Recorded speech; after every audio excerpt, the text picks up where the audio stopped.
दोस्तों फाइनली पवन सिंह के बहुत सारे गाने आप लोगों के बीच में रिलीज किए गए, लेकिन अभी दोस्तों बात आ जाती है दो गानों की, जो कि एक आदिशि फिल्म्स पे रिलीज किया जाएगा और दूसरा डीआरजे रिकॉर्ड्स पे रिलीज किया जाएगा। लेकिन सवाल इसमें दोस्तों ये आता है कि पहला गाना आप लोगों के बीच में कौन सा रिलीज किया जाएगा। तो दोस्तों आप बताना चाहेंगे कि जो आदिशि फिल्म्स पे जो गाना रिलीज होना है, जिस गाने का नाम है लोई के टोई, जिसमें आपको पवन सिंह के साथ में श्वेता मेहरा नजर आने वाली है, उसका कुछ टेक्निकल टीम की मतलब आप खराबी कह लीजिए या लापरवाही कह लीजिए, उस वजह से उस गाने को लीक कर दिया गया। मतलब जहां पे उसको सीएमएस यानी हैंडल पे डाल करके उसको प्राइवेट करना था, वहां पे उसको पब्लिश कर दिया गया, जिससे वो गाना लीक हो गया। लेकिन मजे की बात यह है कि उसमें सिर्फ पवन सिंह की आवाज सुनाई दे रही है, फीमेल वर्जन उसमें गाया ही नहीं गया था।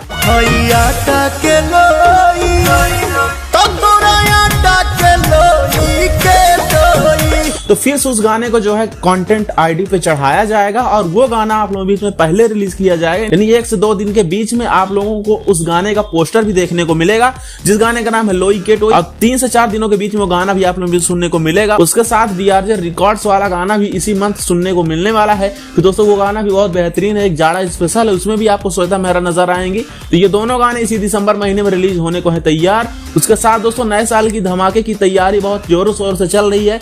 जैसे ही पवन सिंह थोड़ा फ्री होते हैं वैसे उन गानों पे काम चलेगा। मतलब अभी तो 15 दिन बाकी है, जैसे ही होता है कोई अपडेट आती है हम आपको बताते हैं। लेकिन आप लोग ये मानिए कि नए साल का धमाका पवन सिंह का बहुत जल्द आप लोग बीच में सुनने को मिलेगा। उससे पहले ये 2 गाने आप लोग बीच में रिलीज किए जाएंगे। एक तो आदिशि फिल्म्स पे जिस गाने का नाम है लोई के टोई, दूसरा जाड़ा स्पेशल सॉन्ग जो कि पवन सिंह के साथ में श्वेता मेहरा नजर आएंगी। खैर इस पे आप क्या कुछ कहना चाहते हैं कमेंट बॉक्स में कमेंट करते हुए जरूर बताएं। चलिए मिलते हैं किसी नेक्स्ट वीडियो में, देखते रहिए तब तक की हो रहा है।